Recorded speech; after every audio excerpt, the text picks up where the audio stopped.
time is running out to rescue earthquake survivors in Turkey and Syria. That's where we're starting the 7 from the Washington Post. I'm Jeff Pierre. It's Thursday, February 9th. Let's get you caught up with today's 7 stories. The death toll in Turkey and Syria has climbed to more than 17,000 people, making Monday's 7.8 magnitude quake and its aftershocks the deadliest earthquake disaster in more than a decade. In Turkey, freezing weather has increased the risk that any survivors could die before being rescued. It's also affecting rescue teams, though international help has started to arrive.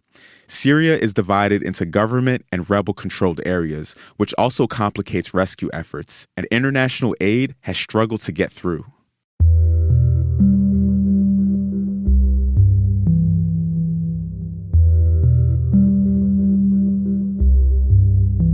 Number 2. The shooter in the 2019 Walmart massacre pleaded guilty yesterday. The 24-year-old killed 23 people and injured nearly 24 more at a store in El Paso.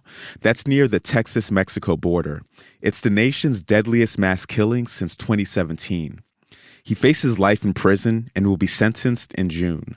Prosecutors say that he confessed to targeting Mexicans and posting an online rant that cited white supremacy ideology.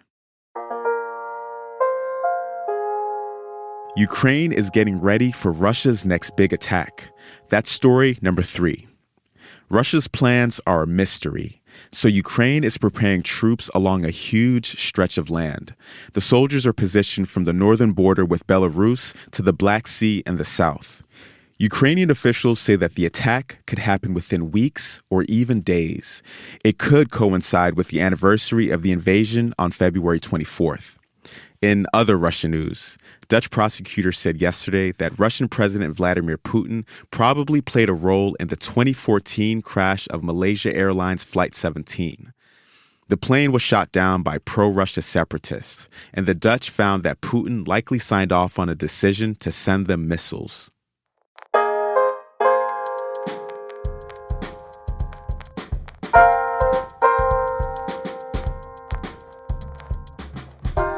Here's number 4. A court ruled that live streaming police at traffic stops counts as free speech.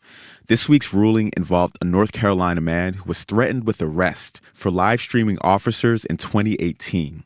This is the first time that a federal circuit court has weighed in on whether passengers can record during traffic stops, or whether live streaming is different from recording. Number 5. Disney said that it's laying off 7,000 workers. The higher-ups want to cut billions in costs. Its streaming service, Disney Plus, is losing millions of subscribers, but the company still made $23.5 billion in revenue last quarter. The bigger picture here is that Disney is the latest high-profile company to slash workers. There's a lot of global economic uncertainty, though the U.S. job market has remained strong.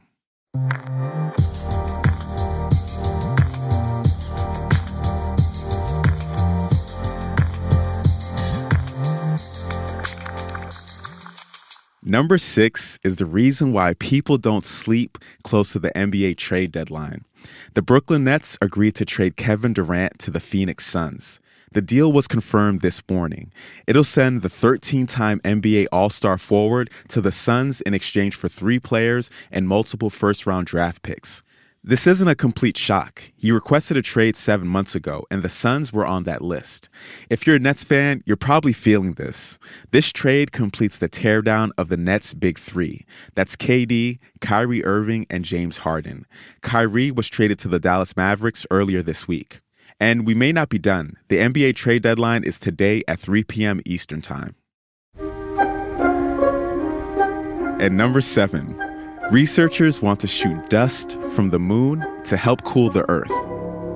This is a real idea. It's not something concocted by Dr. Doom. The plan here would be to place a cannon on the moon that would blast lunar dust into space. According to a study published yesterday, that would theoretically block some of the sunlight hitting the Earth. Now, these scientists are definitely thinking outside the box, and pulling this off would require a huge amount of new engineering. But researchers said that this technology could possibly serve as a backup option for existing solutions for climate change. Not only are you one day closer to Friday, but you're also all caught up. I'm Jeff Pierre, and I will meet you back here tomorrow.